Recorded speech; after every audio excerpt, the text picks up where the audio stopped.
What's up everyone, it's Arsh here. I just wanted to go over a trade that I did on gold a couple days ago. I know I told everyone that I would make a little recap video on it. I mean how I made $15,000 trading gold. So yeah, we're just gonna do a little breakdown on that and show what I like, some of my strategy, how I traded gold, what was my thought process going through the trade, and how I was able to secure $15,000 on the trade. So yeah, and then other than that, just make sure you guys subscribe for more free videos. And I do live streams usually during London sessions. Everything is free, so if you guys want to watch like me trade live, you guys can do that during London session. So yeah, so let's get into the video of how I made $15,000 trading gold. Alright, so let's do a little breakdown on gold of how and why I took this trade. The trade wasn't nothing major or anything crazy, it was just a small trade I took. But I feel like a lot of people asked me to make a video on this, like, well, how did I get such a good entry? So that's what I'm gonna do pretty much. I could have held this trade for longer, but I didn't really hold it for too long because the time I was trading was like 2:30 a.m. That's for like pre-London session, and 3 a.m. is like London session. And I wanted to get out before London session because there was like a bunch of fundamentals going on. Trump talking, because he was in still Dubai, I believe, or he was in Qatar, I don't know which one. And then he was talking, so I didn't want to get in like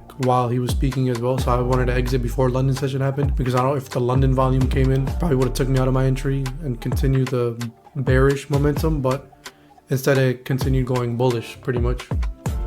And so the trade that I took was buys from the bottom right here with an entry of 31.28, I believe. Yeah. So right now I'm gonna go to a smaller time frame just to show my trade and my entry.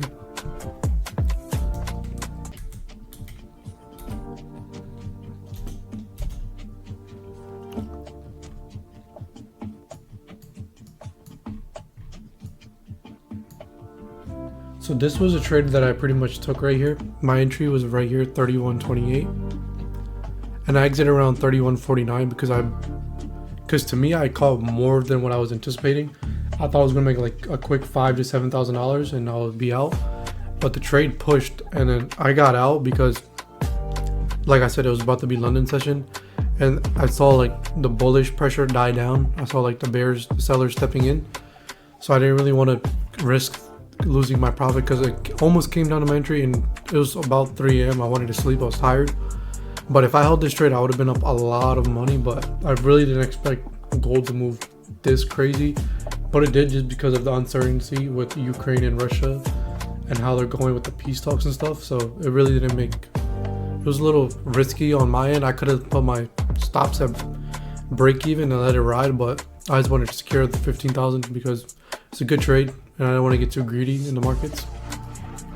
But yeah, overall I could have caught this if I was in the mood to swing, but I've been pretty much scalping and like doing intraday swings. I haven't really been swinging my trades as much recently just because of the volatility in the markets right now. So let me break down why I took this entry and how I got this entry. I'm gonna go on the 4 hour and then break it down. Just what I like to usually do.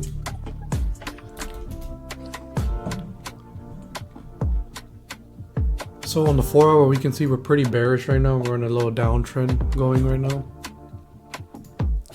As you can see, we're going down.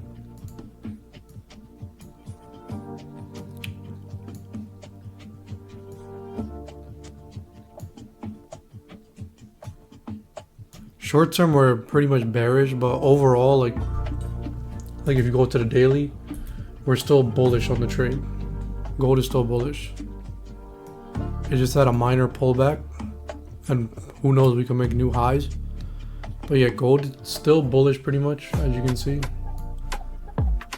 On the daily, it's bullish, and then once you go down to the 4 hour, this is how I like to analyze my trade usually. 4 hour, you can see it's kind of turning bearish.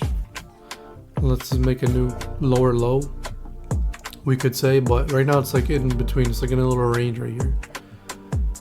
You can say accumulation distribution is happening right now, but for a bigger move up or a bigger move down, we don't know yet what's gonna happen. All depends on the fundamentals on gold usually. And in the 1 hour, pretty much same thing, we're bearish right now for short term. Short term, we're still bearish. But long term, we're bullish right now, but the fundamentals could change anytime. You don't know what's gonna happen. Everything depends. And so for my trade, why I took it is I saw we had this major drop happen and gold needed a correction. So I was like, okay, gold is trying to pull back. And then if we look at previous price action on the 4 hour,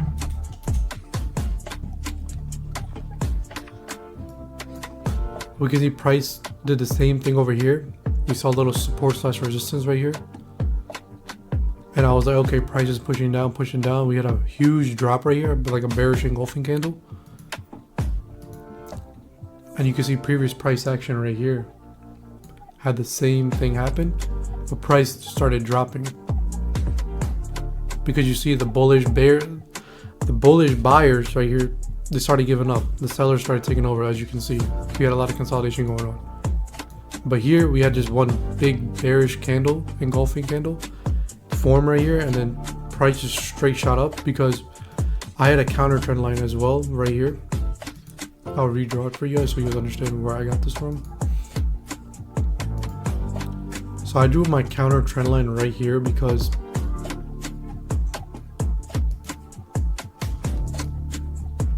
I drew it on the 1 hour, but I'm going to show you in the 4 hour as well, because trend lines work, the bigger the time frame, the more accurate they usually are as well. So you could, I'm going to put it on the 4 hour and then I'm going to show you in the 1 hour as well. I like to connect the most wicks possible when I'm drawing my counter trend lines. Let me go on the 1 hour.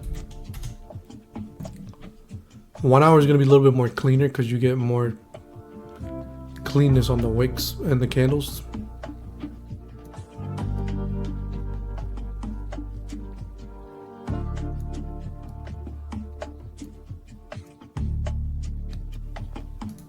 I had it just like this because usually I like to do 3 wick touches pretty much on my trend line. So we got 1 wick right here, 2 and 3, and then whatever the 4th one's going to be usually. That's what I like going off of, because the 4th one is like a confirmation that the counter trend line is holding, and it's very valuable. Some people may like, why didn't you put it up here? Because from up here, there's really not much spots where I can like connect it.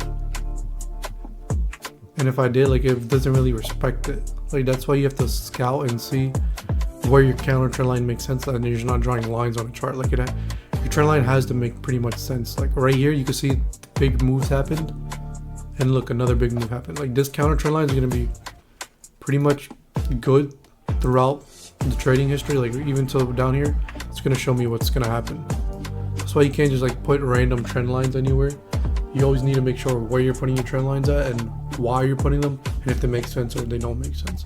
So that's one of my confirmations right here. I had a counter trend line. And the second one was previous price action, like I mentioned before. As you can see, previous price action back here. I'm on the 4 hours, so it's more cleaner. So we have one confirmation right here. The second one is, as you can see, price action. You can see this is like a little strong zone, right? Pretty much. Because when you're looking at price, you always have to look at previous prices and see what price did before. And you can see 31.20. This from 31.20 to 31.30 is like a pretty solid range right here. So this was the area I was looking out for entry. That was my main thing. I looked at the charts, and then I saw gold was pretty much in a bearish term, and it kept dropping down. Gold always has to do a little minor pullback before it continues its move. So okay, this is a good time to get into the pullback. This price came here. That was my second confirmation. My third one was fundamentals, because I saw like the ceasefire talks were falling apart with Russia and Ukraine, and then everyone else was trying to get involved to stop it, but like they said they weren't gonna do what Putin wanted to do, and then Ukraine wanted a 30-day ceasefire, not just like a 3-day one. So I saw that headline come out as well, so I was like, okay, gold had to do a little pullback or a little correction to the upside. So that's why I took this trade. I didn't really hold it because I was satisfied with what I got. As you guys know, let me pull it up real quick. My trade.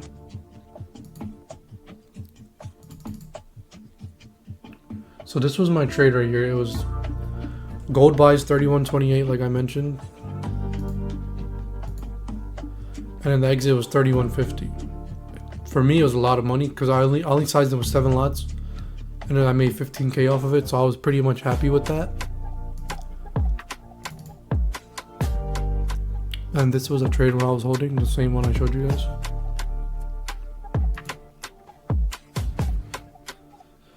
So this was my entry. It's like a pretty clean entry like I showed you. And that was the reason I entered, because of previous price action and my counter trend line. And the fundamentals. So I had 3 confluences to enter, and that's how I pretty much trade gold. Is like, I like to see what price action is doing, how the candles are moving, and what time I'm entering at. And for me, it was peak time to enter pre-London. It was low volume, and then after that volume kicks in, I already have my perfect entry, and price continues up. So that's what you have to look out for, is your entries and what time you enter. Like, you can't just enter at random times. You have to know what time you're entering, know your session, and know the game. And I was thinking about closing out earlier. I was up around, I believe, $5,000. Yeah, but I was like, but the buyers kept continuing pressure. Like, I was watching the 5-minute time frame, and I saw gold was just extremely bullish, so it kept pushing up. So I was like, okay, I'm gonna hold this trade for a while. And then, which turned out to be, I saw the momentum start dying down on the 5-minute. That's when I closed my trade, because I saw London session is about to start, and I don't want price to reverse on me, because you don't know what London session is gonna be, what the buyers are entering and our sellers are taking over. So I was like, okay, let me just secure my money and leave. Because as you can see, look, so when I was watching it, like I showed you on the screenshots, gold was pushing up, pushing up, pushing up. And then boom, you started seeing the weakening, started sellers stepping in. This is when London pretty much opened, 3 a.m. and price dropped down. And then it just took off. Because I guess the markets reacted to the news that came out, the fundamentals, and gold started pushing up. It's the same like the previous video I have on my YouTube channel of how I got a gold move. The same thing. I was just looking at price action and how gold moves. When you have a lot of reps in your market, like one of my friends says, my mentors, you understand the charts way more, because if you have more experience in the game and trading, that's how you're gonna be better and know how to take your moves. For me, I've been doing this for like 6 years, so I know how gold moves, so I can easily see price action and know what's gonna happen and what's not. And yeah, that's how I pretty much made the money I did trading gold, and that's what I do usually most of the time. And if you guys haven't, please subscribe to the YouTube channel. I do live streams usually. I have a Telegram as well where I send out free alerts, free messages when I'm streaming, what trades I'm taking. If I have like anything else that I'm updating you guys on, I do it on the Telegram channel, which is free as well. Same as my name, ARSHBXL, just like my Instagram. So please do join if you guys are interested in free trades, free live streams, etc. It's all on there. Make sure you guys like and subscribe.